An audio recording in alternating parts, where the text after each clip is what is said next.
not actually trying to negotiate ceasefires. So we're going to be talking about some myth busting scenarios on the show on Monday. I still have to get together Tuesday and Wednesday show, but the rest of the week is up there beyond that. Because I try to give you guys up to date information. So usually time sensitive shows are posted like 24 to 48 hours before the show to make sure that I have the latest, greatest information about that topic, curating all of the information. Then Thursday, Friday, and Saturday, we talk about ways to improve yourself in your personal life, your relationship topics, your personal development, personal uh, um, improvement, where your decision making skills in your personal life become improved, networking skills, socializations, building your brand, and then discussions about how to improve your ability to negotiate promotions, raises, retirement packages, where it really involves positioning yourself in the best way to succeed, and then articulating that with your employer, and then also talking about those severance packages, because there are ways where you can get the most out of getting fired on your way out of the door, instead of just walking out of the door and accepting all of the loss of all of the benefits that you had. Then we start talking to you guys about your 20-year plan, because outside of like the really old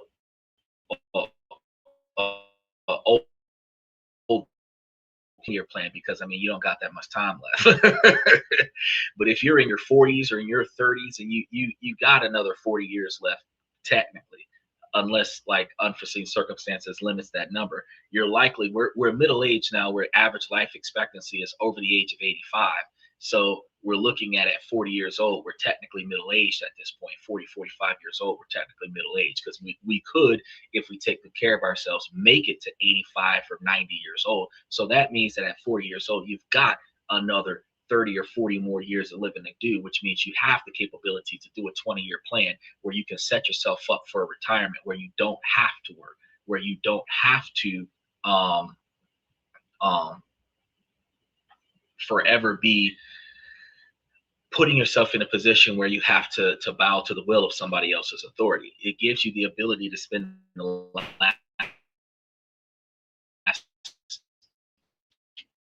15,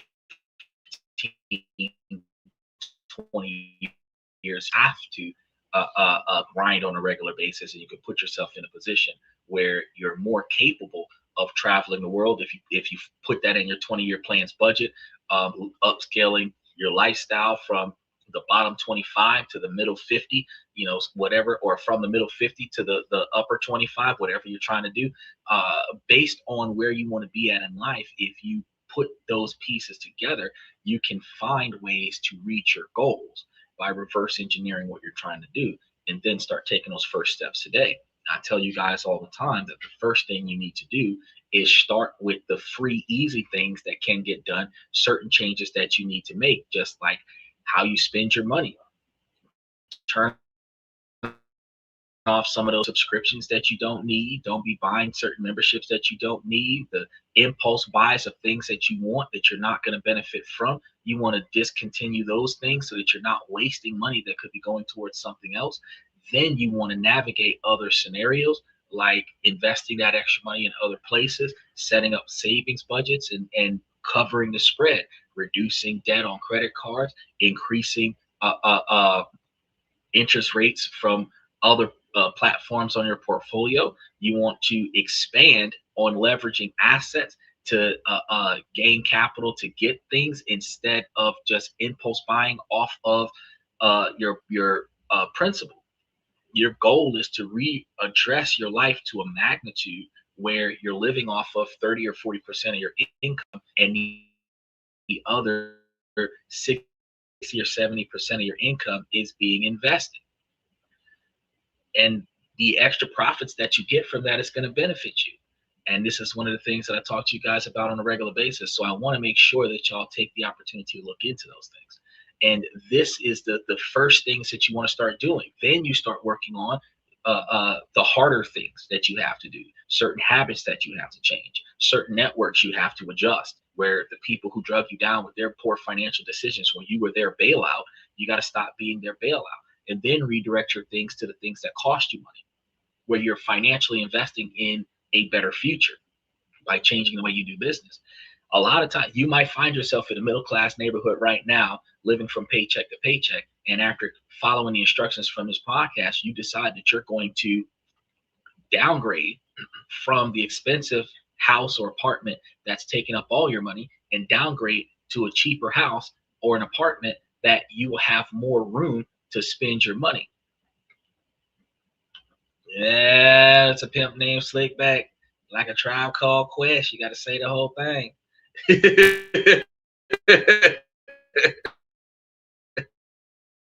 Special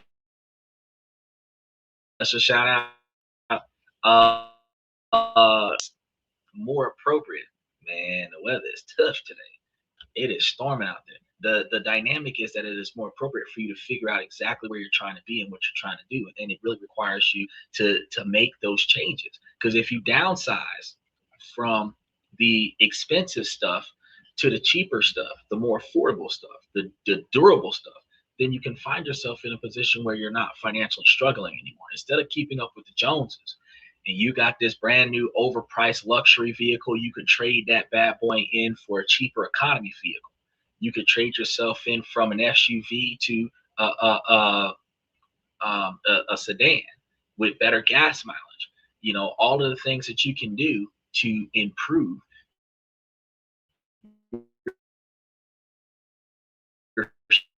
on down to a Corolla.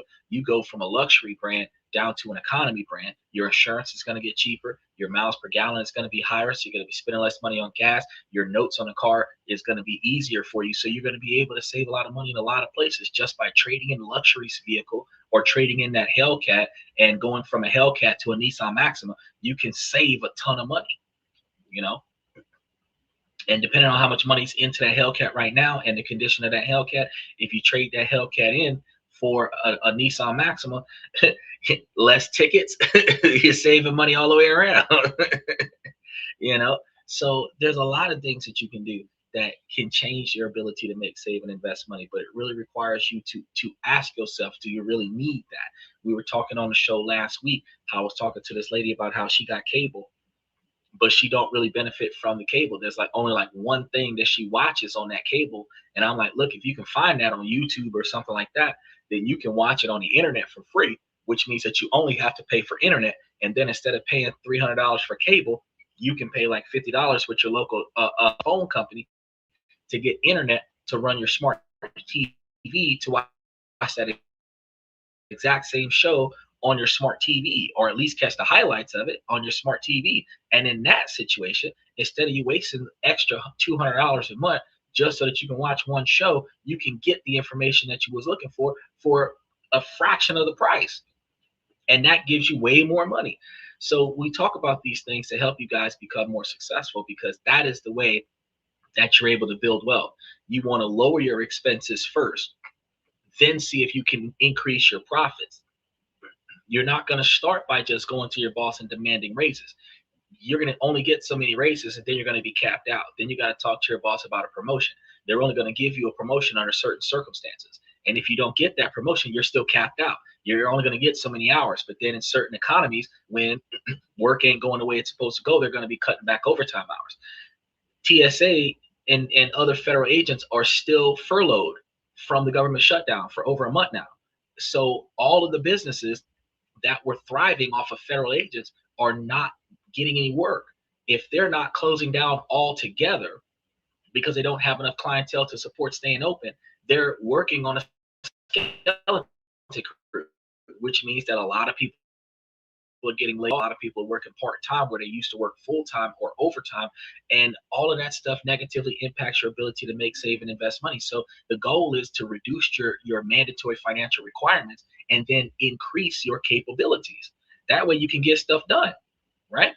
So after we finish covering all of this information, that's when you guys start seeing improvements that you guys can be proud of.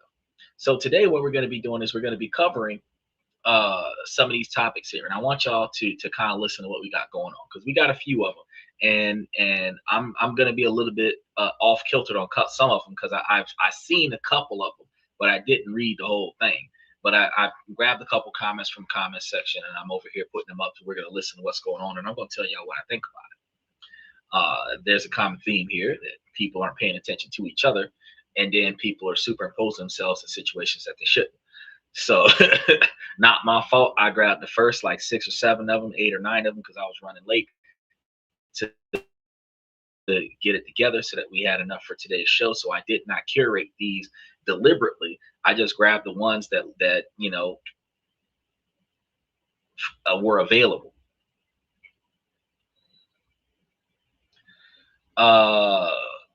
Okay, that is an inappropriate question. I'm going to ask you guys, and so here on This and That, when we're dealing with questions, we're dealing with appropriately structured questions from appropriate topics. So, while it's a highly interactive podcast, and I do communicate with the comment section, whether you're watching us from Twitch, whether you're watching us from Twitter, YouTube, TikTok, we typically interact. And one of the things that we want to do with this show is merge a bunch of different platforms together for some self-improvement style discussions. I am a forward thinking podcast, okay, and it's a podcast of uniformity, but it's very universal. We're not about a red pill, blue pill, black pill podcast.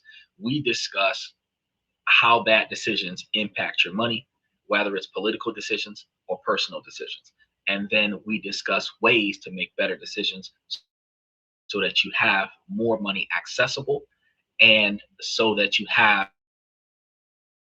the ability to benefit in the long term from your current decisions. Because you have situations today where you can do a mic drop moment and benefit from that today, and get a good laugh from your friends, and a couple stars on your shoulders that you insulted somebody, but that could negatively impact you tomorrow. You could get into a street fight today and make your point.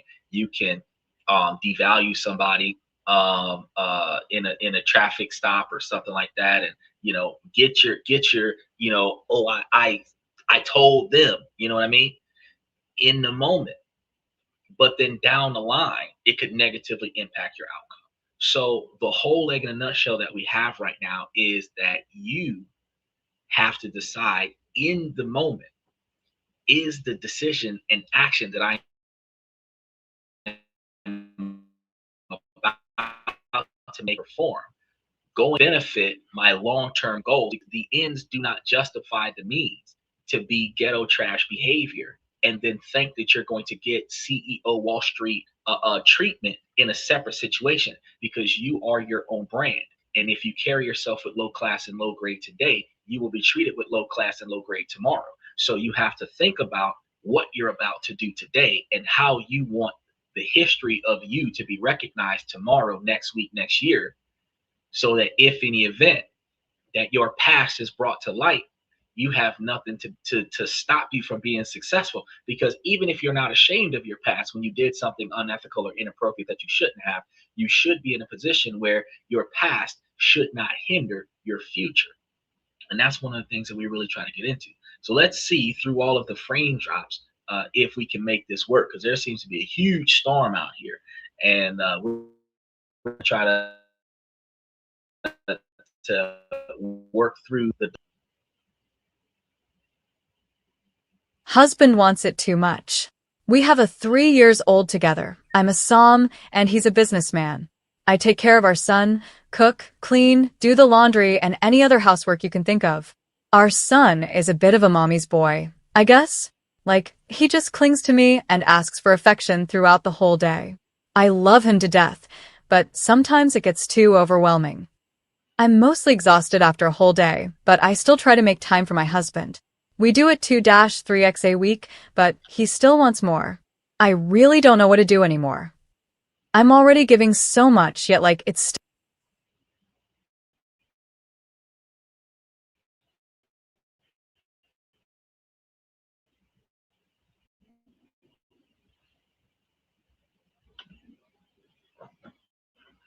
Hold on, y'all.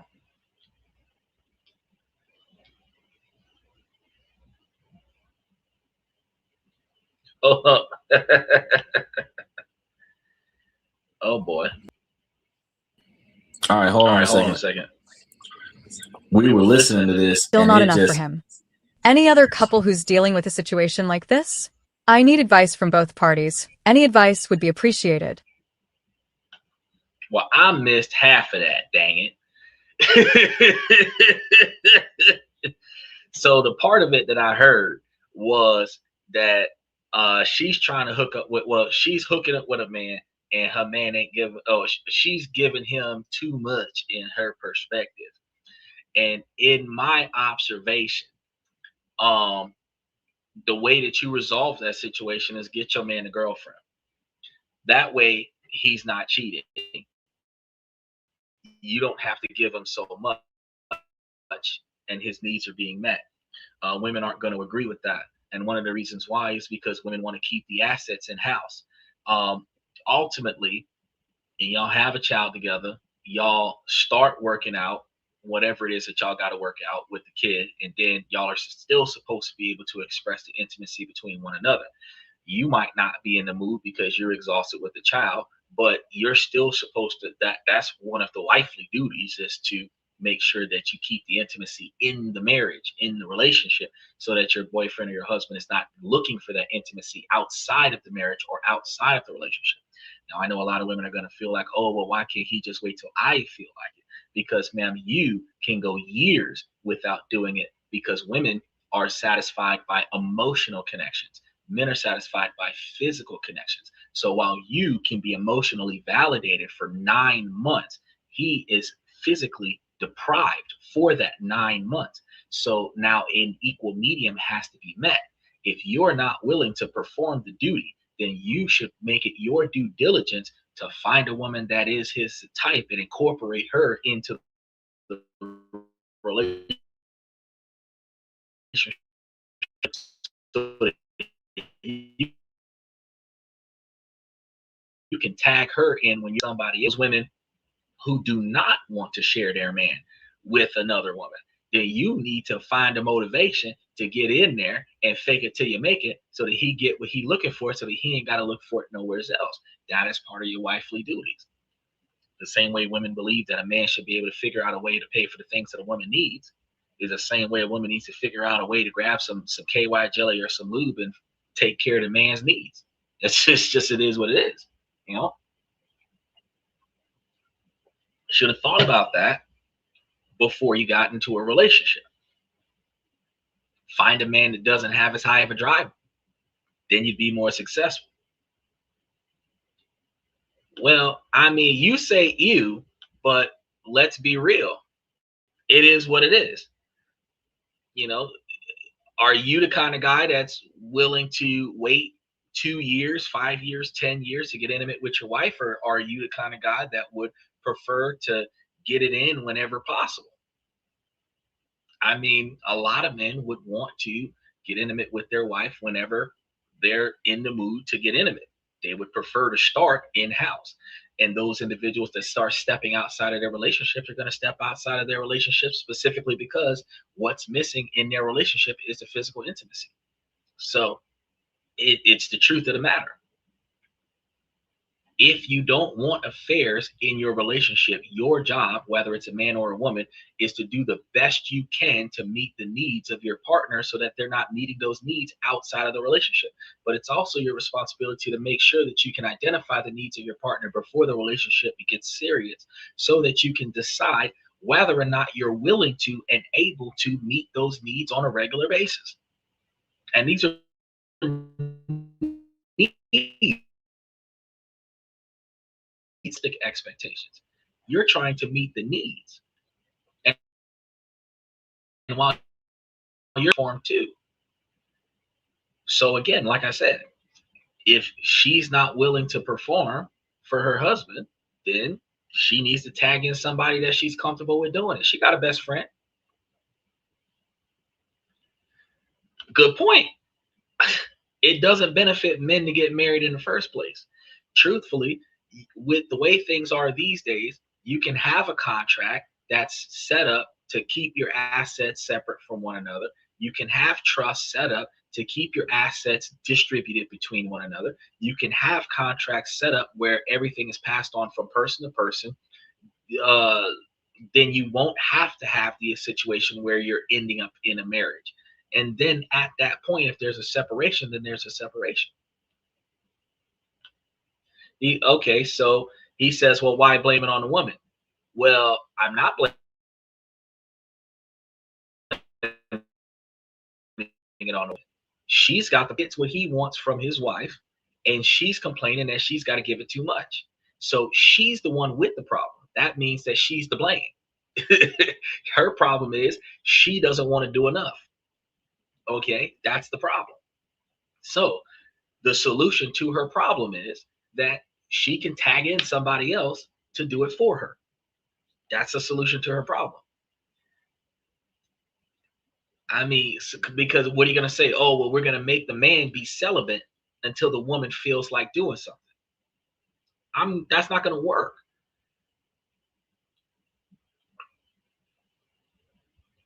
Here we go. I love the feminist model on this troll channel here. He says it kind of sounds like you want an excuse to have a woman do everything for you whenever you want, while you get to do whatever, whenever you want, which isn't particularly nice. Well, actually, she's the one with the problem. He doesn't have the problem. So my personal observation is that in the relationship, the woman is supposed to know what the man's needs are and be willing to perform those needs in order to get into a relationship with the man. If she's not willing to perform those needs, she should not get into a relationship with the man. Vice versa. A man is supposed to find out what the woman's needs are, and usually men are proactive about this. Women, not so much, because women have learned throughout their lives that they just have to parade around and be cute and get whatever they want. Now, that's going to be a big issue, because in relationships that don't work out, the men prioritize the woman's needs, and then the only thing the women are willing to allow to have happen is that the man gets sex. Now, in this particular discussion, out of many discussions we have tonight, this woman, the one thing that she is willing to do for the man, she's not willing to do for the man because he's allegedly asking for it for too much. Well, the solution to the problem is that since you're not willing to meet the needs of the man's needs still need to be met. The only way that you can secure that without having him step out of the relationship and secure that is to bring a solution into the relationship to solve the problem. If someone else that you approve of is satisfying the needs of your man so that you don't have to, then you can still have the emotional relationship with your man. Somebody else can have the physical relationship with your man. You can still raise your kid and everybody's happy. So I don't see why man is allegedly being allowed to do anything that he wants to do in a relationship and the woman's being at fault for anything. I'm pointing out the fact that she is not willing to satisfy him by her declaration, which also means that a solution to that problem is tagging a second person. Let's flip the script and say, well, if a dude is getting with a chick that has an expensive standard of living, he can't afford to pay for that. He's spending too much money on her. Well, bro, tagging somebody else who's got enough money to pay for that. If you're still getting the physical connection for her and she's getting the financial support from somebody else, you don't got to pay for all that shit. I'm still going to be universal about the situation. The fact of the matter is that you're supposed to be able to meet the needs of the other person before you commit to the relationship. If you can't commit to the needs of the other person, you're getting into a failed relationship. If she is not meeting the physical needs of the man, he will eventually cheat on her. That is a guarantee. Now, how is that his fault? As with a lot of men, this is just an excuse to cheat. It's not an excuse to cheat. It is logical and rational observations. If you are hungry and you are at home and there's no food to eat at home, you will leave the house to go get food.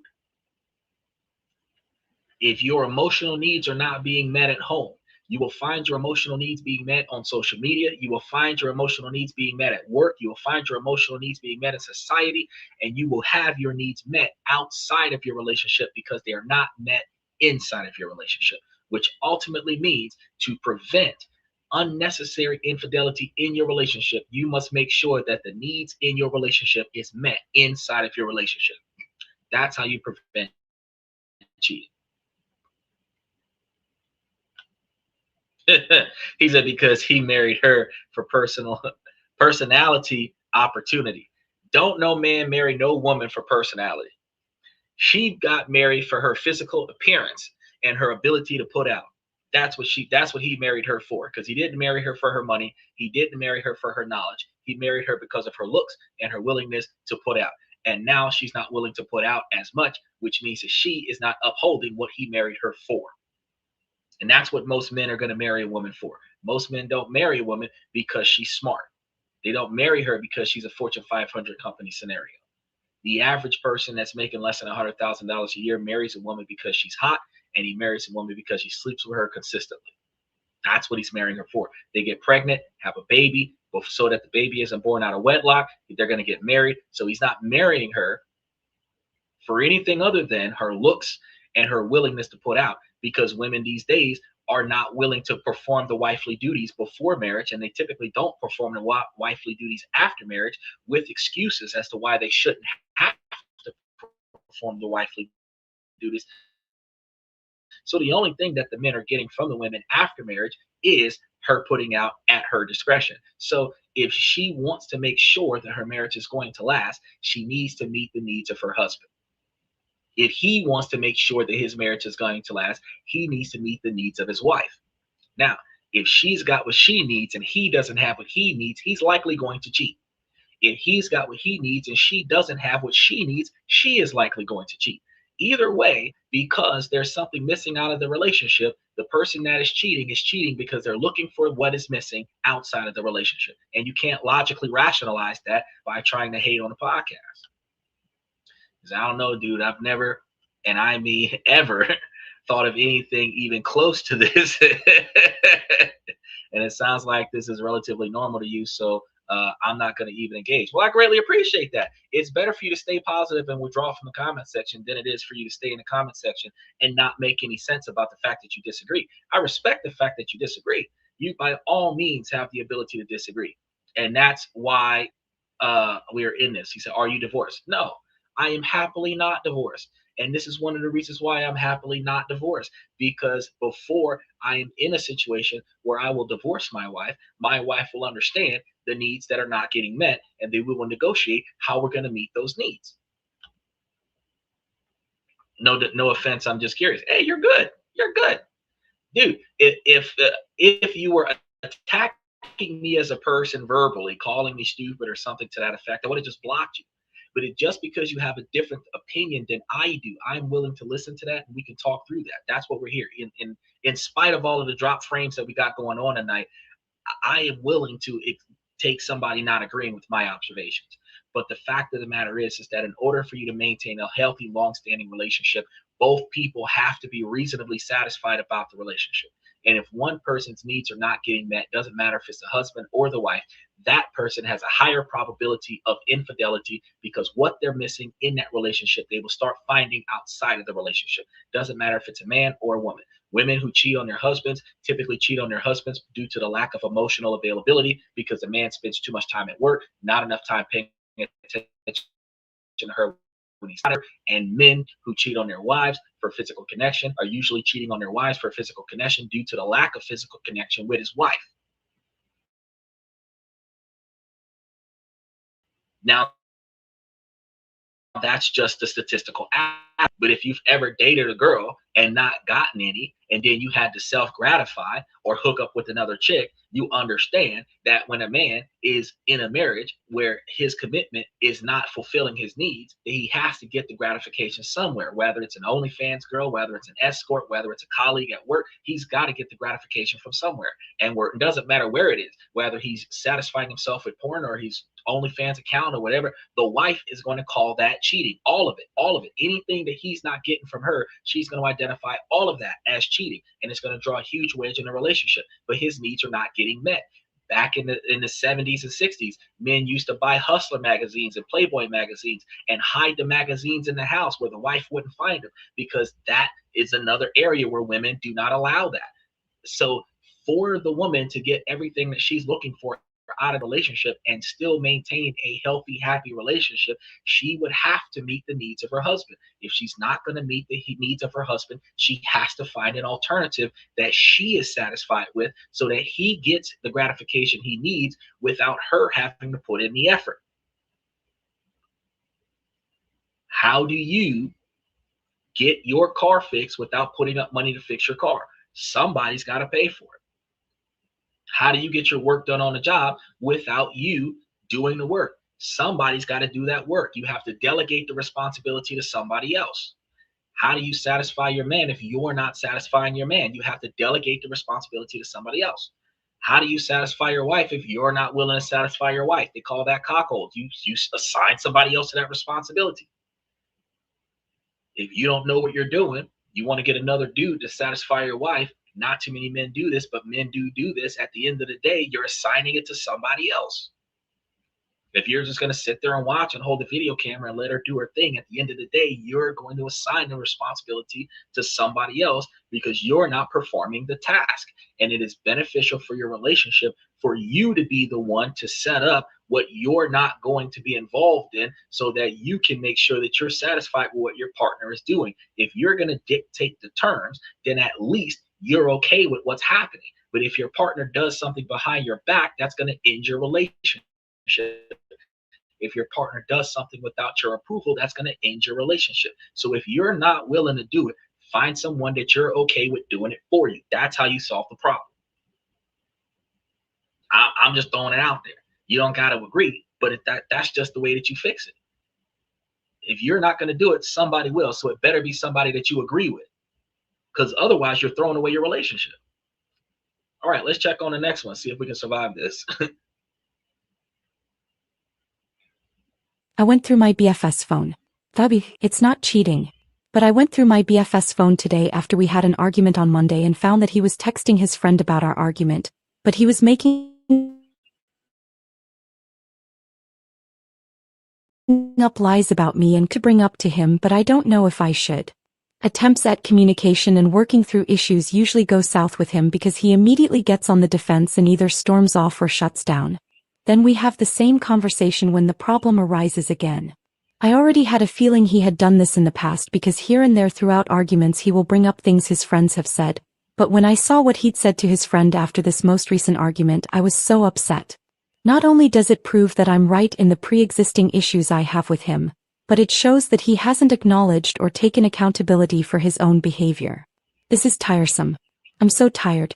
I want to cry. I really need a friend I can confide in. Okay, so the problem that you have with that thought process is that if he's confiding into his friends on text message and you're violating his personal space by going through his phone, the exact same thing you're asking for what was said, to the magnitude of no retaliation, no resentment, and no judgment. I understand people are going to say, nah, fuck that. If he says something bad about me, I'm going to, do whatever. But you have to understand, you had to go look for that information. He didn't call you out like that to your face. This is his confidential conversation with his his friends and stuff to that effect. Now, you feel like he is not acknowledging your perspective when he's talking to his friend about his concerns. His concerns is not your concerns. That's his concerns. So he is not trying to take accountability for your concerns when he's complaining to his friend about why you don't listen to him. What you want ain't got nothing to do with that conversation. So the problem that you have here is that there is a lack of communication between the two of you. He wants you to do certain things a certain way, and you're not willing to listen because you want him to do things a certain way and he's not, according to you, listening. The most effective way for you to resolve this situation is for you guys to just sit down and come right out with it. You need to identify in a conversation, you need to set the ground rules of this conversation. We're not going to yell at each other.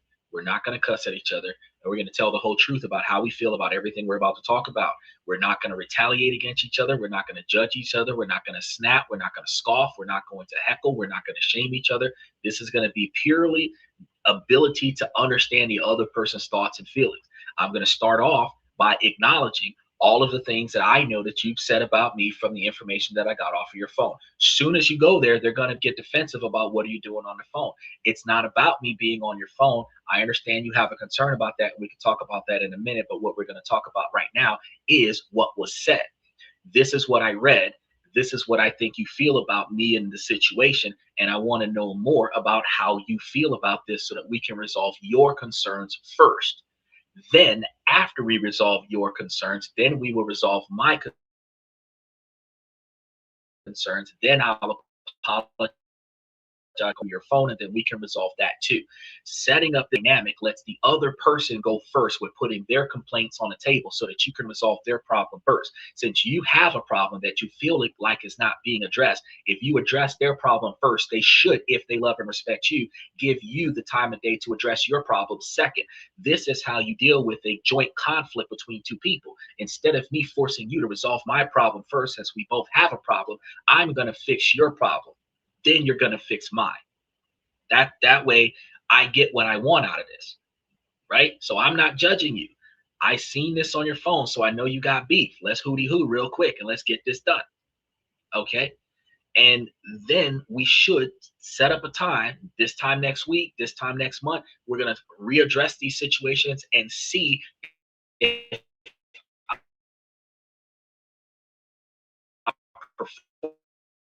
performance I see change. I am not satisfied with certain things, but I am satisfied with other things. These are the things that I would like to see change. Because you're going first, not me.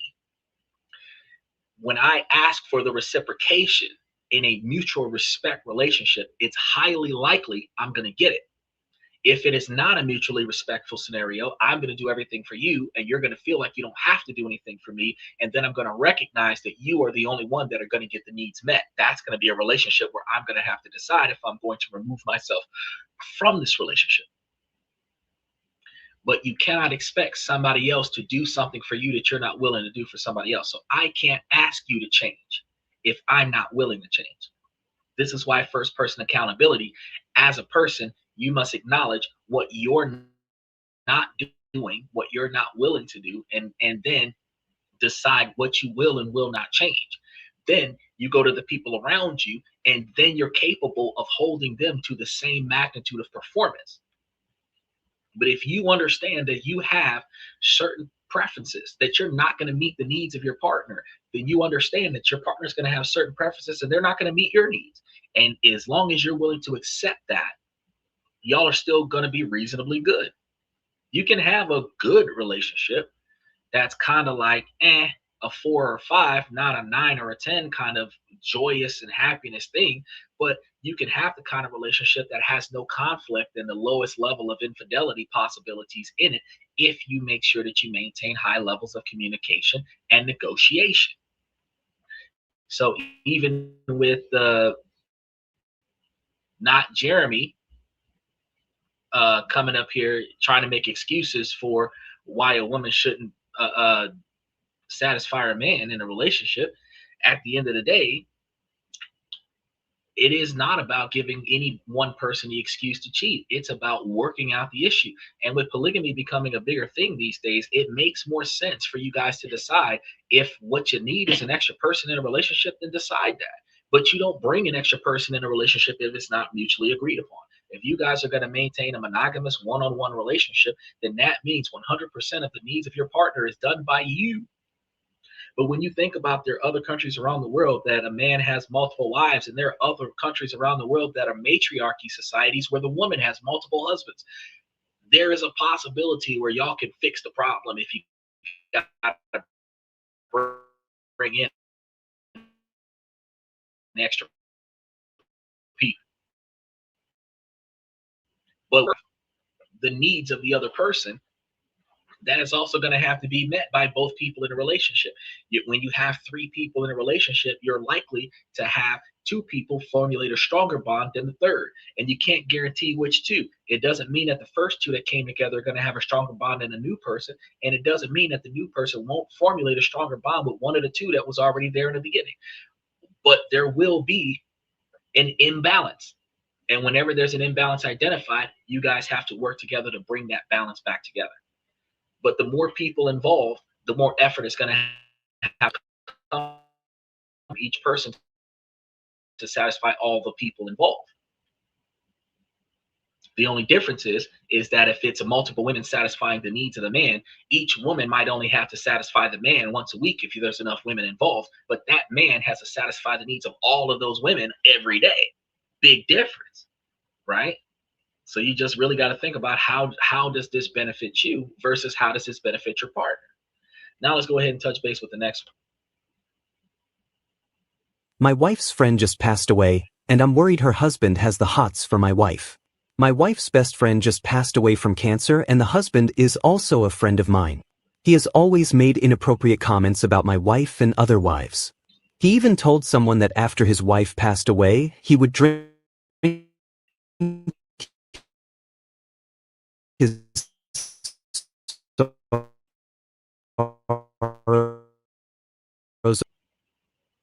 joke and just dismisses it, but I told her there is some truth to everything. He even made a joke about my wife squirting among other things.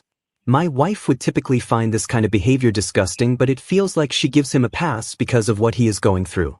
My wife has always been helpful with their kids, so he has texted her a lot privately about the youngest son. I told my wife I don't think he should text her privately now that he is technically single, but she says she can't just not respond. I told her I don't want him to get the wrong idea, but she says she doesn't understand why I am worried. Am I overthinking everything? No, you're not. Actually, in this dynamic, so y'all had a group relationship where your couple friends, right?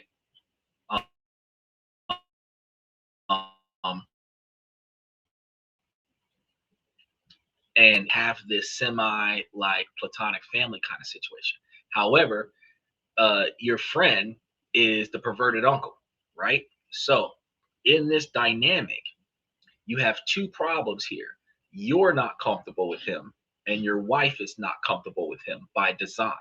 The children are important, and the wife does not want to dismiss the children. So in order for you to protect your wife, the most appropriate thing for you to do is to ask him to communicate directly with you about his concerns with the children. He is not making inappropriate comments to your wife directly, and this will protect your wife. Any information that he needs to give help with the kids, you can go over there with your wife. And the only time you leave your wife with the children alone is when you take the father away from the children so that he's not at the house with the wife by himself. Anything that a person says when they're intoxicated is something they're willing to do when they're sober. They have gained the courage to say while they were intoxicated, and they're able to mask that behavior with, I was fucked up at the time, as an excuse. I was just joking, key. But the truth of the matter is that if you said it, you was thinking about it. And if you were thinking about it, you're willing to do it. Okay? So if he has been making inappropriate comments that are being misclassified as jokes about his ability to imagine your wife in certain inappropriate dynamics, and then these are sexualized thoughts, then he has the capability to make a pass at your wife. And if she allows that to happen, whether it's out of fear for her own safety or out of the willingness to want to participate, the fact of the matter is that things can happen with your wife if you leave your wife with this man. So the safest thing for you to do for your marriage, the safest thing that you can do for your wife, is to put distance between him and your wife. And all you're doing is just requesting. It's like, well, since your wife is dead, you're technically a single man, like you said. It is better for you to tell me what you want me to tell my wife, and then if my wife wants to get involved, then she will tell me what to tell you how to do. And that's typically like bro code, is that if you're single, whether you got divorced, whether your wife died, whatever, whether y'all broke up, so legally separated, while you are a single man, you're not supposed to have direct contact with my wife. Technically,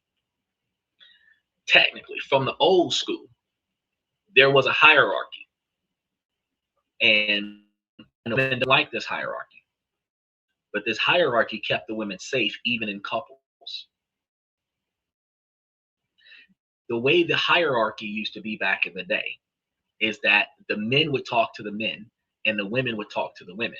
And when a woman wanted to tell another man something, she would tell her husband. And when a man wants to tell another woman something, he would tell his wife. And that's how the hierarchy went. So when two men are talking, the women go find something else to do. That way there's no conflict between the man and the woman, because there's no women there to talk to. If he's got something negative to say, she don't even get to hear about it and be offended by it. The man defends her without her having to be there. She can go in the kitchen or go outside, go in the garden, go shopping, whatever she's going to go do, and let the men talk about it so that the men get the men under control. Then at the same time, when the women are at the house doing their thing or whatever, the women will talk about the things where the men aren't there, so that if the woman says something inappropriate, the man don't get mad. Other man's wife, let my husband handle the other woman's husband. And that way you keep a dynamic where we talk to each other about our concerns about the people around us, us against the world. And then whatever my wife can do better than I can do, that's what she's going to do. And whatever I can do better than my wife, that's what I'm going to do. So if I have a wife that can articulate clearly and defend my relationship on my behalf, then I'm going to send her out there to go take care of the women. And then when I need to step up, then I'm going to go out there and take care of the men. That's how we work together. So the best way for you to do this is for you to put yourself in a position where you do not allow your wife to have direct contact with a now single man. Doesn't matter if y'all been friends forever. Doesn't matter if y'all grew up together. The stuff he's saying is inappropriate already. You don't want him to, out of grief, take action on your wife, and then she allow it out of empathy or sympathetic grief, and then now you're in an unexpected affair, and then most people typically blame their partner before they blame the other person, and I don't think that that's an appropriate scenario to even allow your wife to be a part of. So to keep that from happening, let your guy know, hey man, I appreciate the situation we've had for so long. My condolences for your wife, but I'm going to ask you that if you need to talk to my wife about something, let me know, and then I'll tell her for you. And then whatever she wants to do, I'll let you know.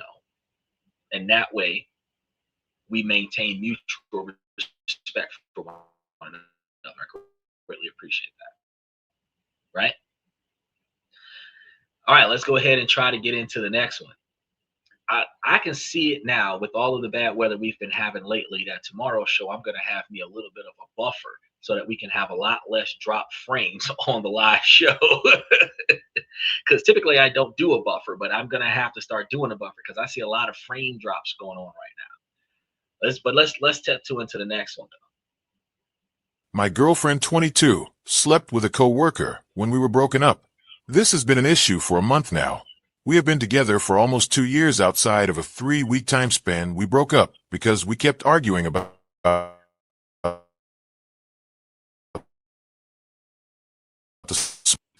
I realized, being 23 years old, that I should not have broken up with her. It was a mistake once we had a little distance from each other. We got back together and found a good balance of spending time together. Things are going good again, but she mentioned while we were broken up she did sleep with a co-worker. I am trying to get over this, but I'm having a hard time. I've only ever slept with her. She's only ever slept with me until now. She apologized because she saw I was hurt, but she said we were broken up, which is true. They didn't even use protection, but she is on birth control. A mutual female friend of ours says I'm overreacting, and the most important thing is our relationship has been really good lately. My guy friend said to break up with her. I'm not looking to break up with her, but I'm looking to not be jealous or upset anymore. I don't know how to get over this, but I want to. My M23GF F22 slept with a co-worker when we were broken up. This has been an issue for a month now. We have been together for almost 2 years. Outside of a 3-week time span, we broke up because we kept arguing about. A mutual female friend of ours says I'm overreacting, and the most important thing is our relationship has been really good lately. My guy friend said to break up with her. I'm not looking to break up with her, but I'm looking to not be jealous or upset anymore. I don't know how to get over this, but I want to. Okay, so I kind of figured that was going to happen. So first problem that we have is that she had an emotional connection with another dude while y'all were in a relationship. That's going to be your first problem. Y'all broke up, and not long after y'all broke up, she hooked up with the dude at the job. I'm not gonna say that y'all broke up on purpose, where she deliberately caused conflict for y'all to break up so that she could sleep with this dude, but that's typically how it happens. The other dude has no respect for you because he doesn't know who you are, and as soon as he found out the woman he wanted to smash was available, he caught her at her most vulnerable right after the breakup, and he was the rebound. Then he got his. Understandably, her friend is wrong. You are not overreacting, but she is right. If your relationship is working now and you really want this relationship, you have got to figure out how to get past that. Now, she's not pregnant, but I understand that because men are very territorial. Once a man finds out that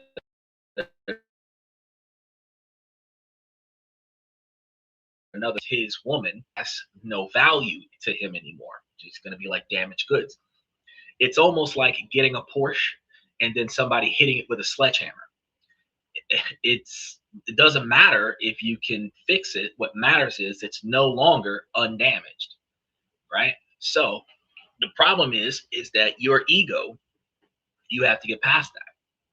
Technically, since y'all were broken up, she wasn't cheating. The fact, well, not physically cheating, she was having an emotional relationship with somebody else, which gave her the catalyst to cheat. And it depends upon how long from when y'all broke up versus when she smashed the other dude, determines how long she was in that emotional scenario with that guy before it got physical. And also determines exactly whether or not the breakup that y'all had about space was accidental or deliberate.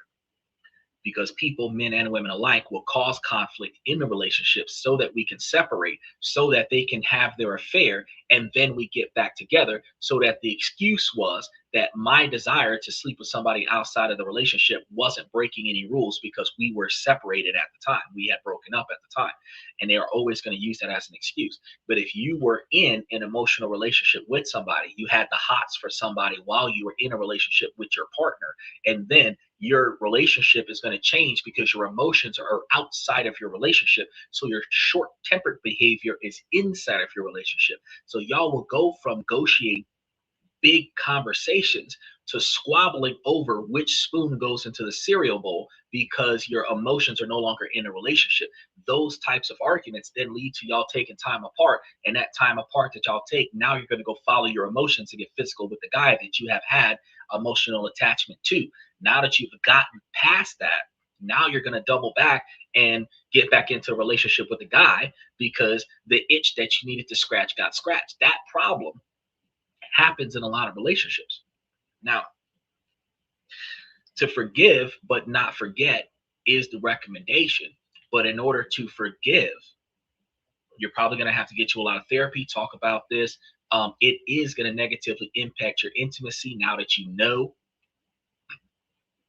But if you can find a way to get past it, you cannot verbally harbor it over her. You cannot act with resentment and second guess every move that she makes. If she's late for something, if she decides to detour and go somewhere and she's not where she says she is, you cannot mistreat her as if she's going to cheat on you again, because she never actually cheated on you. If this happened outside of your relationship, y'all could actually have a fantastic relationship for the rest of your relationship and probably lead to a 20 or 30-year long marriage if you guys have the capabilities to work this out. And for the lack of, there is a possibility that she might even give you a pass if down the line you ended up cheating on her. But it's not for you to hang that over her head and be like, oh, you smashed somebody while we were on a break, so I'm going to smash somebody too. The fact is that if you can't handle the information that you've received now, the resentment will build and your relationship will fall apart later, and the second breakup is going to be worse than the first.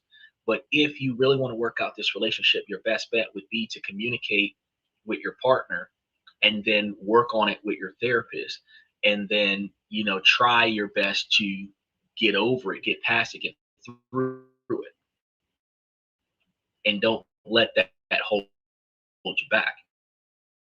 Last affair happened right before the marriage. The last hookup happened right before y'all got together, and then they spent 50 years of monogamy with no affairs after that. It could have been a one-time mistake out of the whole lifetime.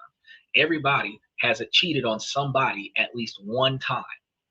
So out of their whole life, everybody has cheated on at least one person one time in their life.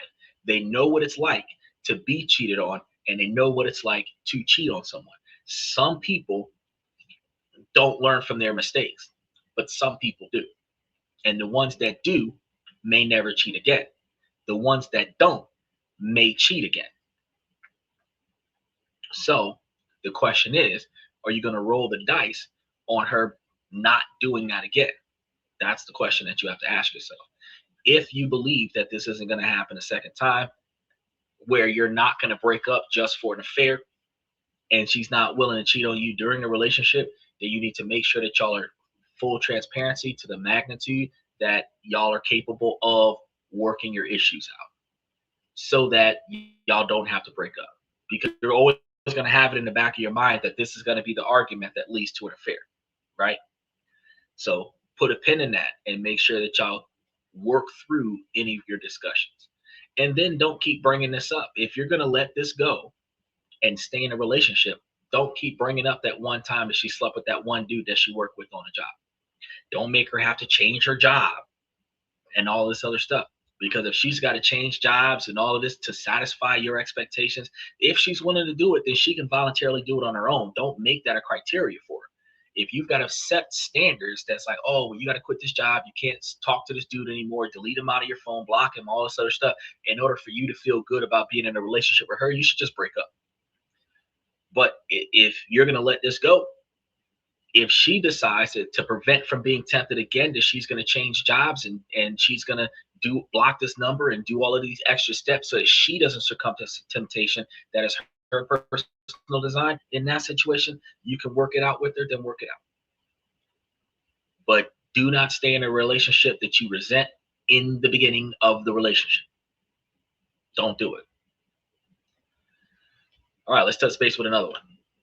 Make sure y'all like and subscribe as we go through these. And mash those reactions. Does this count as cheating? What do I do? Am I a cheater? Back near the end of December, my husband told me he wanted a divorce, that we were separated, and that he didn't love me anymore. There was no big thing that happened. He just said he was done. I kind of spiraled. At this point, he still hadn't agreed to work things out and was still saying he didn't love me. One night, he told me about he had been talking to his ex-GF, who he was on and off with from middle school, to right before he and I got together. He said it was just to get some closure, but also said he deleted the messages, so I'll never know. That night, I got drunk and called one of our mutual male friends. I told him about everything, and he started making comments about how he always had a thing for me. Neither of us were sober or in a good place because he and his wife were also newly separate. The conversation became inappropriate briefly, and we sent a couple inappropriate texts before I was like, WTF am I doing, and hung up. I was instantly disgusted myself and felt extremely guilty. I never brought it up because honestly I didn't remember much. It didn't mean anything, and I haven't spoken to him since. Over the last month or so, we've reconciled and decided to try to work it out. My husband went through my phone last night while I was asleep and saw the messages from back then. I didn't delete it because I wasn't trying to hide anything. I mean, I didn't expect him to go through my phone, but I just figured if it came up, he would understand because of what was going on at the time. He had literally told me he didn't care if I slept with someone else, BC, we were done. I guess I was hurting really bad and I wanted to make him jealous, but I realized I'm not that kind of person, and that's why I stopped. You are. That friend has sent me some messages since about it and didn't want to talk to him again. I never would have done it if it were at the point where my husband said he'd be willing to work it out with me. I still feel terrible about it. Like there are genuinely no words. It was incredibly fucked up of me. I have no excuse. I was just out of my mind and feeling a million different things. I was hurt, confused, scared, all over the place. Anyway, my husband doesn't care. I don't blame him. I'm sure you hate me now too, and I don't blame you either. If I could go back and undo it, I would. I'd give anything to go back. But I can't. Nothing I'm saying to him matters. He won't listen, and he's been drunk since before he even went through my phone. Everything has been chaos since he woke me up calling me out my name. He's been spitting on me. He slapped my leg when I was laying down, hard as fuck, threw folded laundry all over me and the floor. He's thrown stuff at me in front of our kids. He told me to KMS like a million times, said he was going to beat the SHT out of me, said he wants to end me, keeps screaming literally centimeters away from my face in front of the kids, and calling me a worthless, disgusting WHE, etc., etc. What to do? He just left and he's driving drunk.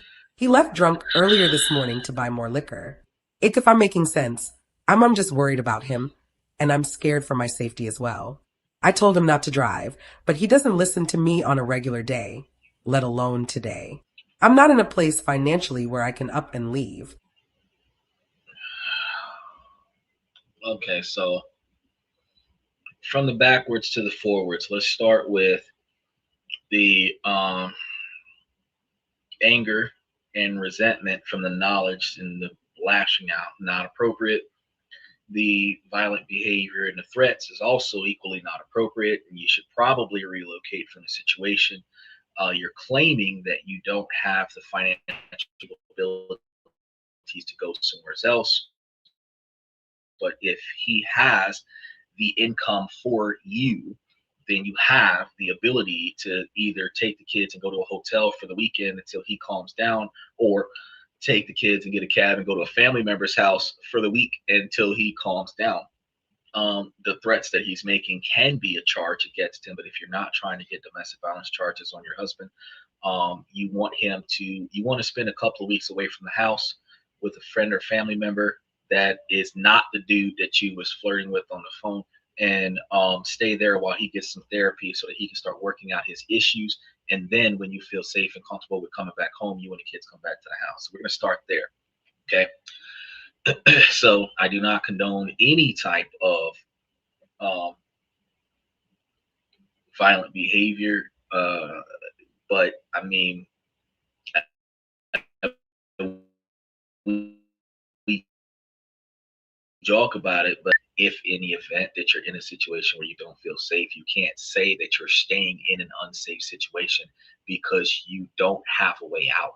The only ones in a dangerous situation that don't have a way out are the children, okay? Because the children don't know what to do. They don't have a job. They don't know where to go. They don't know who to call. Nobody is teaching children at young ages, if you don't like the way me and your dad are treating you, call this number and they'll come get you. That nobody teaches their kids that. Kids are born into an environment, and the kids learn to submit to whatever happens in that environment, and then they adapt to it. They adapt to the negative treatment. They adapt to the physical abuse. They get used to the physical abuse, and then they just believe that this is what love is. Okay, and then after that, they just work around it. Try not to piss off the parents.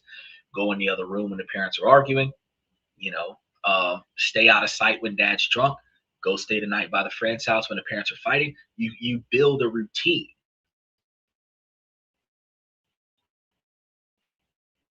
Of an exit plan. Like you're at, but as an adult, there is another way. Because if he's got enough money to go back to the store and get a case of beer, there's some money somewhere for you to go to get a hotel or put gas in a car or catch an Uber and take the kids and go to another place so that you're safe. Okay. If y'all are working it out, y'all aren't fighting like that. Now, let's go back to you cheating, because you asked, is it cheating? Yes, you are. He doesn't have to care about it because men are going to be more focused on physical connection the same way women are focused on physical connection. But women make excuses about the emotional connection. He could have been doing wrong too with his connections with his ex-girlfriend from 20 plus years ago, middle school scenario, but he deleted his messages so you don't know what's going on. Doesn't mean that he's any less wrong with whatever conversation he had with his ex than what you had with the dude that you wanted to smash. However, you left the text messages where your husband could find it, and you were hoping he would find them. You claimed that, well, I didn't think that he would look in my phone. No, you were hoping he would find that in your phone, because if you didn't care what was going on and you didn't have nothing to hide, then What you did was you deliberately left it there. And like you said, you went and looked at his phone and know that he deleted the messages. So y'all traded phones. Y'all traded phones. And this tit for tat behavior is not helping your marriage. Now, you talking to this other dude and all the nasty things you're going to do with this dude, and you're going to blame it on the alcohol. I said this earlier. Whatever it is that you're willing to do while you're intoxicated, whatever dialogue that you have while you're intoxicated is what you're willing to do while you're sober. You have more courage to do it when you're not sober, but you would have done it either way. Your subconscious mind is still your mind. So whether it's the right place is the socially acceptable place. Okay, that's really what that means. You're not in a socially acceptable place, but you're still in your mind, your train of thought. And your train of thought was to smash this other dude. So as a result, yes, you were in your thoughts, plotting, planning, and preparing to cheat on your husband because y'all weren't in a divorce. Y'all didn't finalize a divorce. Y'all are still married. Y'all are just in a very bad marriage that y'all haven't started working out yet. And you're planning on sleeping with another dude. And that plan is infidelity because you're preparing to cheat. Now, you thought about it halfway through and you changed your mind. However, if this relationship either stays south or goes back to being south a second time, you're going to act on it. Because you've already gotten confirmation from the dude that if the situation were to arise and y'all were in the same place at the same time, that you would let it happen. So yeah, you've already pre-queued up. You've already set up an infidelity moment. This is going to be one of those situations where now 6 months, 7 months down the line, you're going to have an argument with your husband. You're going to leave the house, go for a long drive. So-and-so is going to meet you somewhere. Y'all going to have a few drinks. Now you can say, I was drunk and emotional, but you text that dude in December. So if you sleep with him in June, that was premeditated. So yeah. And now your husband is pissed off because he knows that his homie, you'll smash. So he's betrayed by one of his friends and he's betrayed by his wife. And whatever you have been doing in a relationship for him to say that you can just leave. And now his negative behavior is trying to force you to leave. You're not rectifying that either. You're acknowledging the fact that now that the relationship has gone south, that you don't know what else to do. But you're not accepting the fact that you have said and done things in a relationship that contributed to it going south. He has said and done things or not done the things that you expect him to do that led for the relationship to go south. And y'all have tit for tat one another until it has gotten so bad that it's almost unrepairable, but it is almost unrepairable. There is still hope, even if it's a 1% chance. There's still hope, but you both have to prioritize fixing what you've done.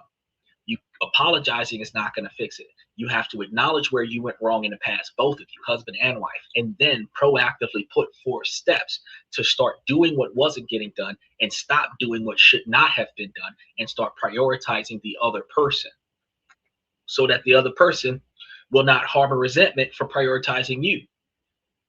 And eventually, especially if y'all start rekindling what got y'all married in the first place, what got the children involved in the first place, start rekindling those and building positive memories instead of dwelling on the negative ones, you can recover a negative relationship and have another 10, 20, 30 years of happiness. But you're not going to be able to fix the marriage if you dwell on negativity. You're not going to be able to improve the marriage if it's your fault, my fault, tit for tat behavior. You have to do better. And first, and then encourage your partner to join you. From the husband's perspective, he is going to have to proactively do better first and then proactively ask you to join him. If he wants to work on a marriage and he's going to work on himself first after he sobers up, you want to work on a marriage and you start working on yourself before you go to your husband. When y'all do come together, there is a little bit of progress and improvement. So I would suggest both of y'all do individual therapy first. work on what happened in the past, get past that, then transition into couples therapy. That's what I think would benefit you guys the most, because you will need couples therapy, but you cannot work on your personal resentment with your husband in the same room with your husband. You have to work on your personal resentment separate from your husband. And I know that this is going to cost a lot of money, but the relationship that you want to have with your husband or the wife in front of the children is more important than the cost. So you're going to need 3 therapists: an individual therapist for mom, an individual therapist for dad, and a couples therapist for the both of y'all. And y'all are going to have to find a way to budget that, because that's going to be the way to fix the marriage. If you don't do that, if you're not going to invest in that, then y'all might as well get a divorce, because with the way his behavior is right now, it's only going to get worse. He's thinking about it, he's talking about it right now, but eventually he's going to start acting on it if you don't leave. Talking about something, I can't go nowhere. Tina said she couldn't go nowhere, and look at what happened to her. Anime. Nicole didn't go fast enough, and look at what happened to her. Simpson. Look now, you start seeing some unhealthy behavior in your husband, you need to go ahead and get to getting, because before he start hitting on you, you start hitting him with pots and skillets and hot grits, y'all need to go ahead and separate, because that's not good for the children to be watching. That's not good for the children to be watching. So for the sake of the children, if y'all are not going to communicate with one another healthily, remove yourselves from each other's company, because it is better for y'all to have two different households and the kids are happy and y'all are able to interact with one another appropriately than it is for y'all to be in the same household with that yelling and fussing and cussing and fighting one another in front of the children. Okay, because the children are going to think that that's how people are supposed to behave with each other, and that's not the truth. So let's go ahead and move on to the next one. Boyfriend of 6 months slapped me. I can't believe I'm writing this right now. I just feel so embarrassed. I'm 19 and my BF is 25. About a week ago, I was with my boyfriend and some of his friends. They came over to our place to hang out, and I was kind of just sitting with my BF the entire time while they talked and played games. They were there for a couple hours, and during this time my boyfriend asked if I could make them something, wearing some pajama shorts and a long sleeve shirt. When I got up, one of his friends made a comment about how it was weird how I was dressed with company around.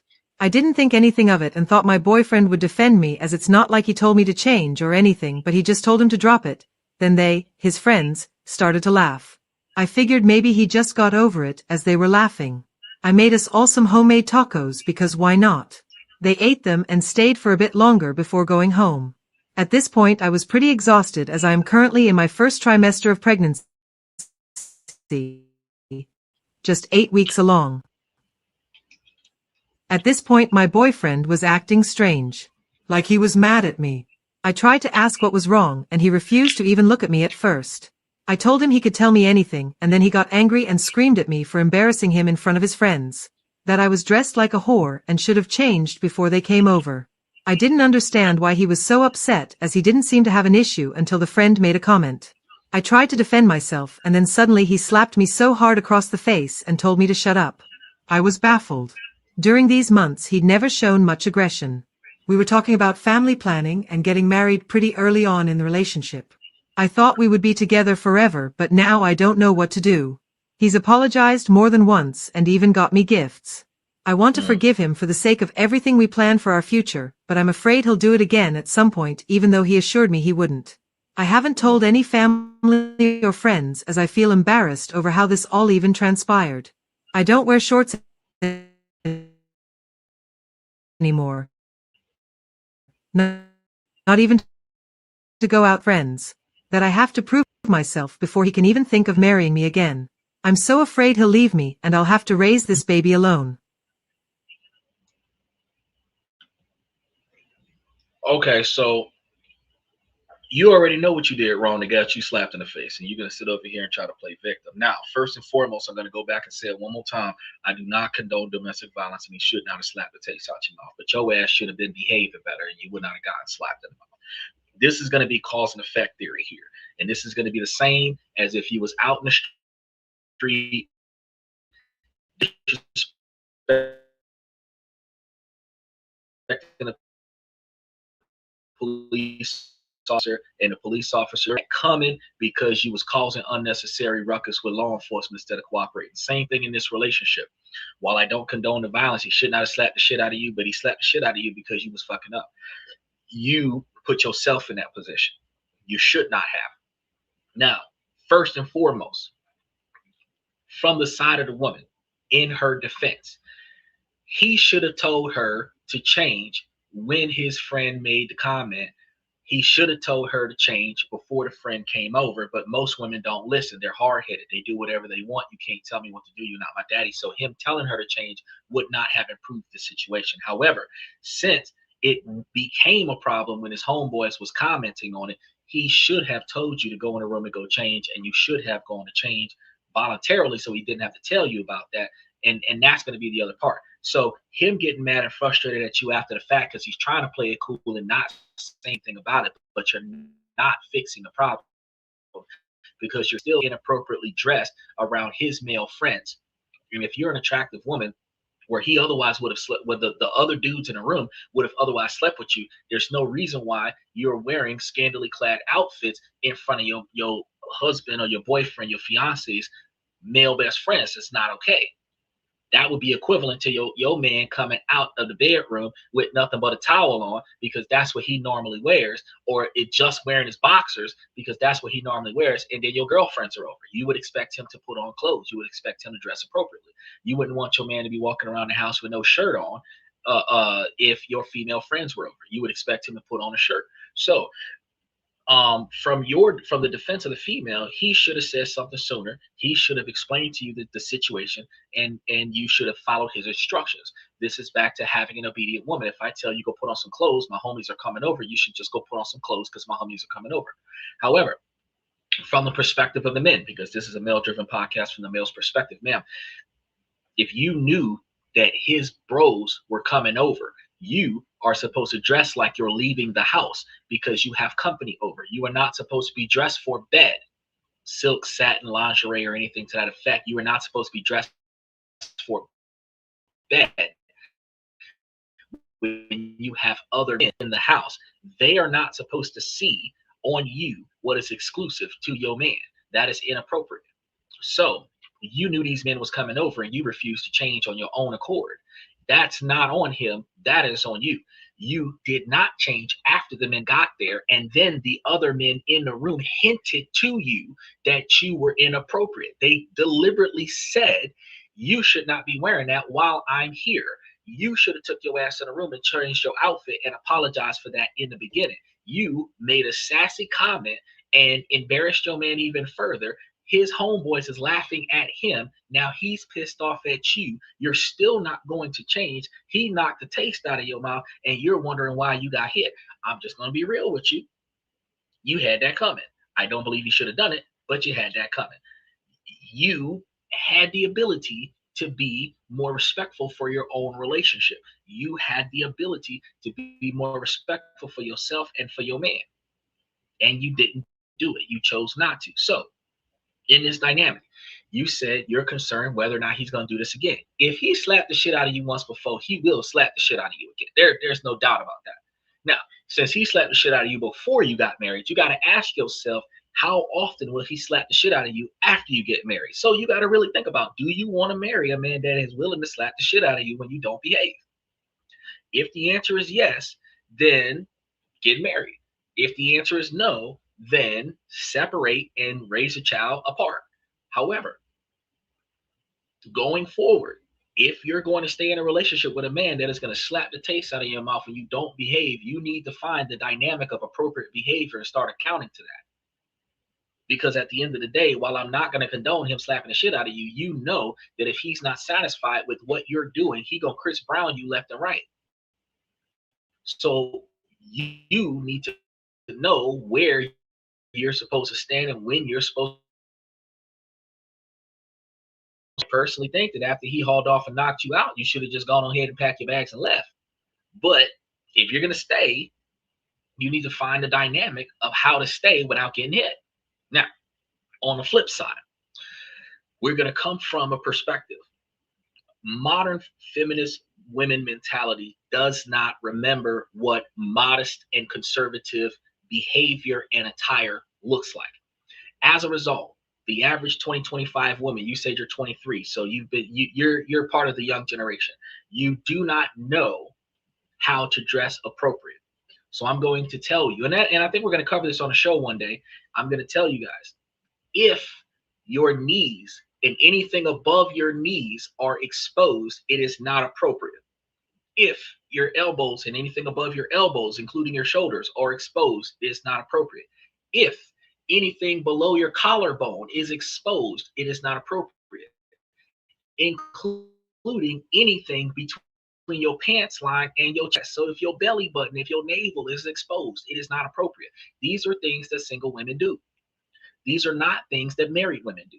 These are not things that fiancés do. These are not things that baby mamas are supposed to do. So if you want to carry yourself with modesty and conservativeness, then you want to change the way you dress around your boyfriend's friends, around men, around the public, and you want to carry yourself with modesty and conservatism. So you want to make sure that you have the kind of skirts and pants and shorts that go no higher than your kneecaps. Plain and simple. And I know that's the soccer mom look. I know that's the Karen look. I know that's old school, old fashioned look, but you are covered up when it goes no higher than your knees, and you're covered up when your belly button is covered, whether you got to wear an undershirt, if you want to wear a two-piece and you have the undershirt separate from the pant line and all of this other stuff, and if you want to emphasize the chest area, but you're using two-tone double layered outfits, you're not showing any skin, you're not showing any cleavage, from the collarbone to your knees should be covered all the way around, and from your elbow to your collarbone should be covered all the way around. Back and everything all the way around should be covered. That is modest and conservatism. So if women want to know what a man is looking for in wife material, when you shop for clothes, you want to put your outfit together where it is no shorter than your knees and it goes all the way up to your collarbone, all the way around. And it is not going to go above your elbow. It can go all the way down to your wrist, but it should not go above your elbow. So straps, that's not wife material. Extra cleavage, low cut, that's not wife material.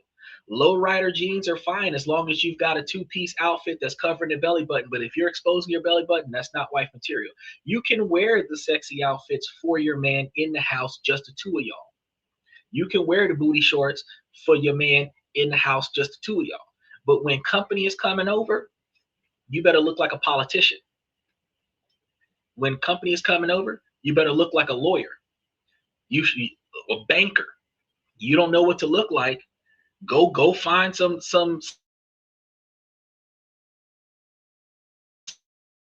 photos. What does a banker look like? What does a female banker look like? What a congresswoman or the female vice president? What does that look like? That's what you need to be looking like. If you can carry yourself to that magnitude, you're not going to be disappointed.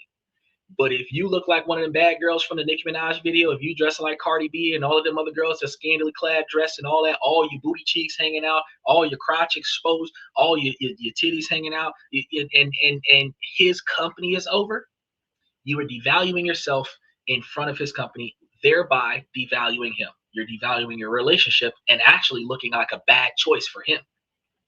Now, in a business deal, as a man, if I was in a business deal with a man who had a woman that looked like she was a 304, I'm going to be honest with you, I'd probably walk away from that deal and be like, nah, that's all right. He's not the type of person I want to do business with. Because when you start dealing with rich mentality, it is going to be more about my money being put in positive reputation locations. That's going to be what it's about.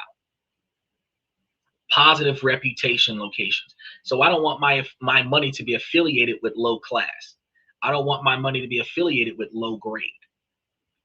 Doesn't matter if there's a profit there. I don't want my money to be affiliated with low class and low grade. So if you're going to carry yourself with low class and you're going to behave low grade, then that puts me in a compromising position because I'm going to assume that he operates with low class, low grade. and I don't operate with low class and low grade. So that's going to make me take my money and go somewhere else, which will cause your man to lose out on financial opportunities, which will prevent him from making enough money to give you the things in life that you wish you could have, that he would promise you. So you're sacrificing your own future by making bad choices. You're sacrificing your relationship by making bad choices. You're making it harder for him to be the protector or provider by making bad choices, because just like you said, you're dressing like a 304 in front of his homies and you're expecting him to defend you. You should have been dressed like a soccer mom. You're too much pregnant. You should be covered up from head to toe.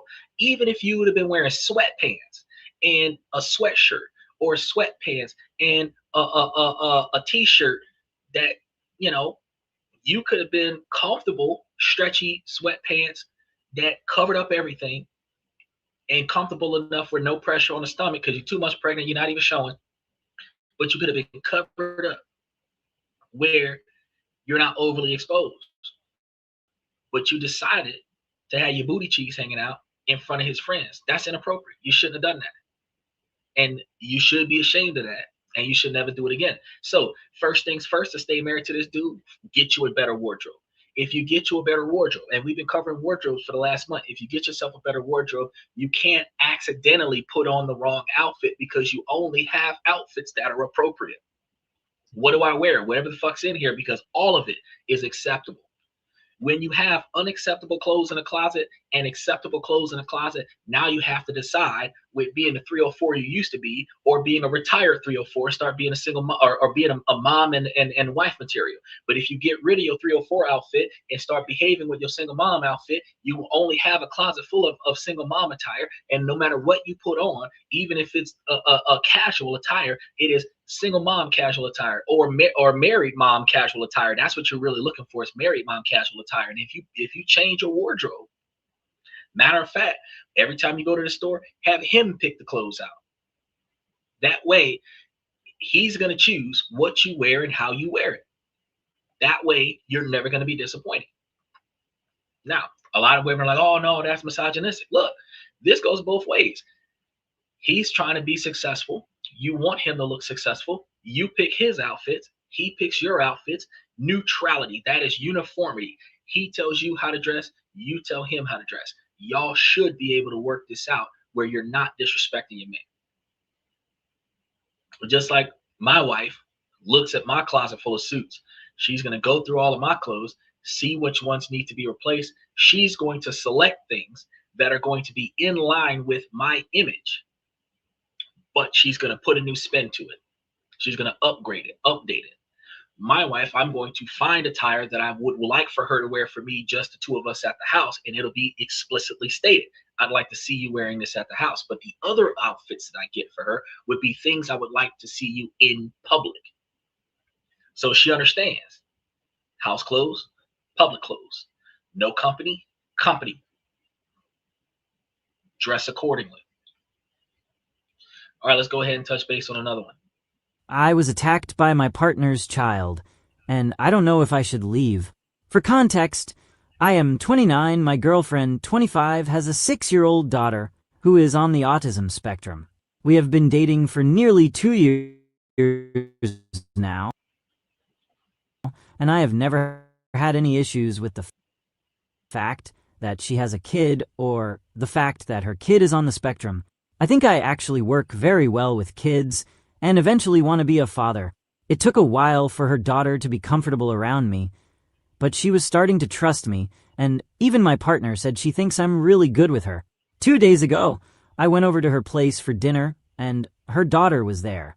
My partner told me that her daughter was having kind of a bad day, and to just try not to bother her.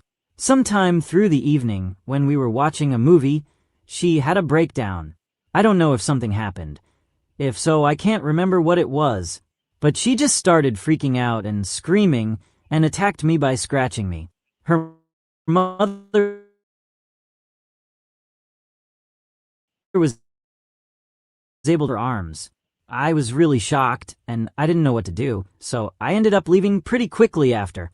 I wasn't actually that hurt, just a scratch on my face, but I was just really dumbfounded by this behavior that I've never seen before. I haven't spoken to my partner since. I told my family about it, and they mostly told me that I should just end it if I don't feel comfortable anymore. But I really like my partner. I don't know what to do. Okay, so that's going to be a situation that's going to be tough, but your parents is giving you wise words. Because the child is dealing with the mental issue with being on the spectrum with autism and all this. You can't treat this child the way you would treat another child. Because had this been any other child, had you not said this child was dealing with autism and issues to that magnitude,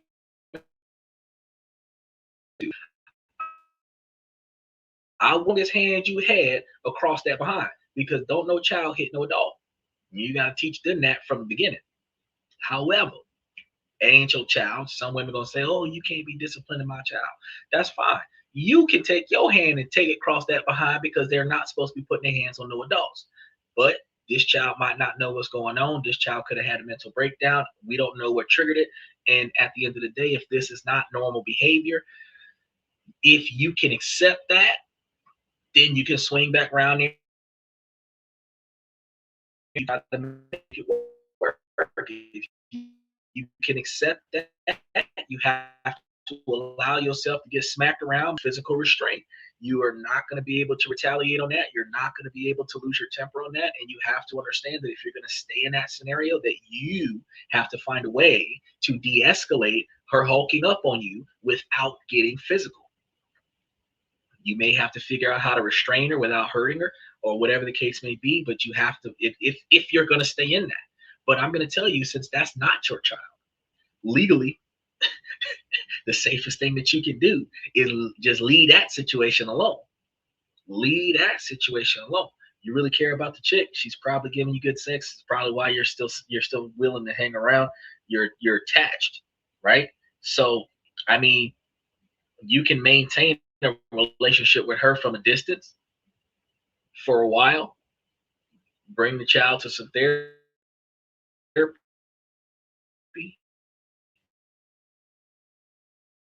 Try to figure out what, then you can kind of ease your way into it. When the child's having good days, you can linger around. And when the child is having bad days, because she did tell you that the child was having a bad day.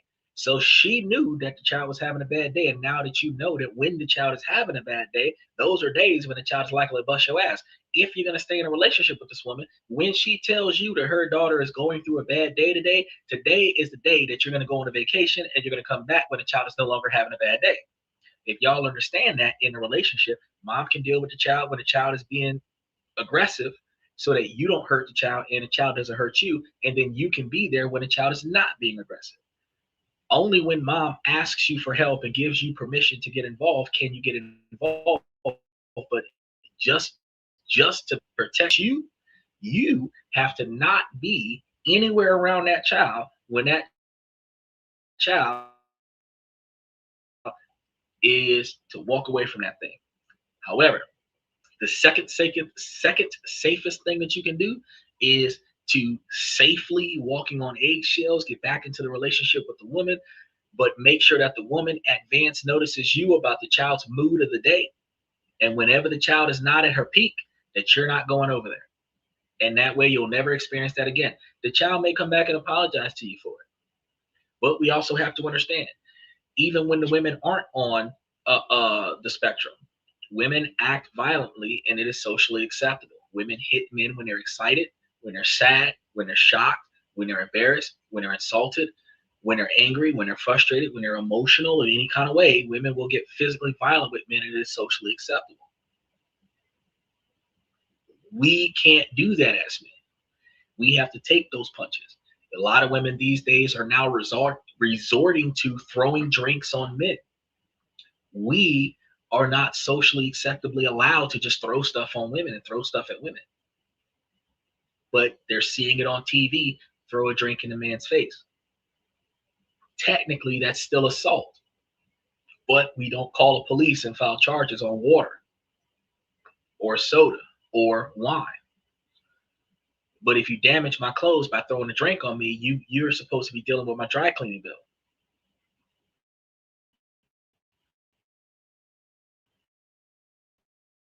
So you pissed off and try to clean off the mess, and it now we are socially embarrassed by your behavior, and now we've got to go clean ourselves up and do the walk of shame after this woman has assaulted us in public. And I'm going to be honest with you, ladies, that is not what you should be doing. Men should not have to go through that, and women should not behave that way. If you are not satisfied in the situation that you are in, respectfully pay your tab and leave. Respectfully get up and walk away. Don't yell, don't cuss, don't fuss. You don't like what you're doing, disconnect and walk away. If you're in a relationship and y'all need to talk about this, you need your space, walk away today, come back later. Let's talk about what happened. Let's work it out after we have gotten over our emotions. But throwing stuff at your partner, if you're not supposed to hit your girlfriend or your wife or your girlfriend should not be hitting you. So do not throw anything at your man. Do not throw nothing on you. Now, on the flip side, fellas, if you're putting yourself in a situation to get your ass whooped by your woman, you had it coming. And this goes back to when I said the woman had it coming when she got her ass whooped by a man because she was dressing like a hoe in front of his homeboys. If, bro, you put yourself in a situation where you done did some stuff and you know you got the kind of woman that's going to beat you up, you had that coming. I don't condone it, but at the end of the day, if you know that your partner will act violently over certain situations and you're going to perform that situation anyway, you had that coming. You should not stay in a relationship with a person that is going to get physical. It don't matter if it's a drink. It doesn't matter if it's a pillow, a skillet, hot grits. If you're in a relationship with a woman that's going to get violent, bro, at the end of the day, you're asking to get hurt because eventually it's going to happen. The same way if a woman is dating a man that's willing to slap her, she's dating a man that's willing to punch her.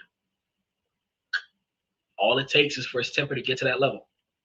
It starts small and it progresses to more stuff. It'll start with a slap in the arm, and then it'll lead to a slap in the face, slap in the back of the head, then a punch, then a weapon. It escalates. The more comfortable they get done with it, the more they're going to do it. Like Ray Rice punching that woman in the elevator. When they're violent with you at the house, they get comfortable with being violent with you at the house, they start getting violent with you on the street. But that embarrasses both of y'all.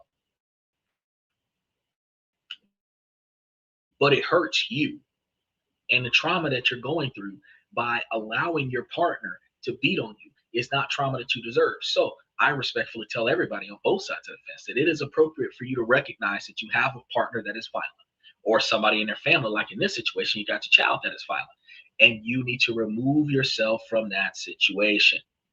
If in the event that you want to stay in a dangerous situation, you are going to have to find a way to navigate through that chaos so that that conflict does not occur as often as possible.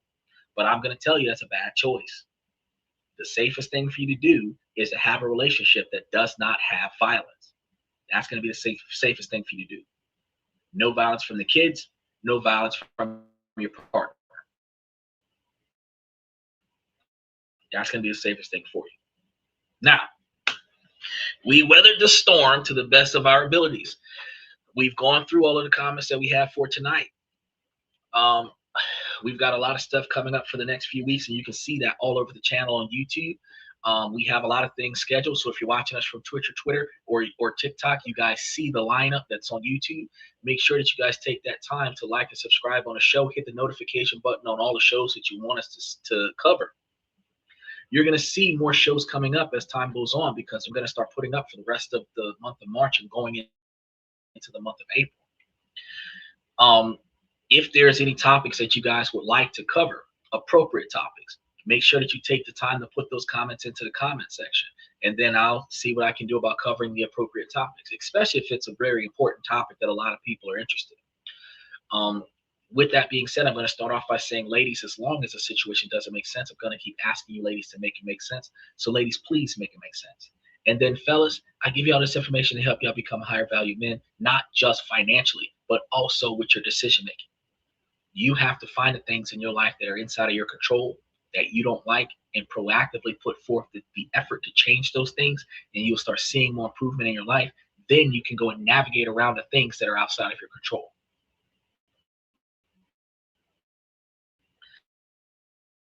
ladies, while listening that I'm giving you, and put it towards making yourselves higher value women in the same capacity. By prioritizing your 20-year plan and reverse engineering your 20-year plan all the way down to the first steps and start proactively accomplishing those first steps, you can then keep your eyes and ears open for potential suitors that match your end goal. You're not just dating these guys for their money. You're not just dating these guys because they look good. You're dating the guy because he can get you where you want to be faster than doing it on your own. Not because you're going to use him, but because he is headed in the same direction. And y'all can get there faster. Two people, if one of y'all was going north and the other one was going east, y'all going to have to compromise and start ending up going northeast so that y'all can stay together. But if both of y'all going east, y'all can get east faster by working together as a team. Sharing responsibilities is easier, and it's been proven that shared goals in a relationship, shared goals in a marriage seems to become a highly developed marriage and relationship where both parties are feeling seen, heard, and respected, valued, and appreciated. When one person has to sacrifice their goals and their dreams for another, they develop resentment. They feel ignored and abandoned and unappreciated and undervalued. So when you have two different individuals that are traveling in two different directions in their lives, and then they're trying to develop a relationship and force two different directions to be linear, it's not going to happen. You cannot make perpendicular linear. So what you have to do is find somebody that is on a parallel path as you, and then bring that together. That's how you guys will find happiness. Now, with that being said, I want to thank you guys for coming to This and That. I'm your host, Xander, where we talk about this, that, and everything in between, and I'll see you guys tomorrow night.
My network is my net worth.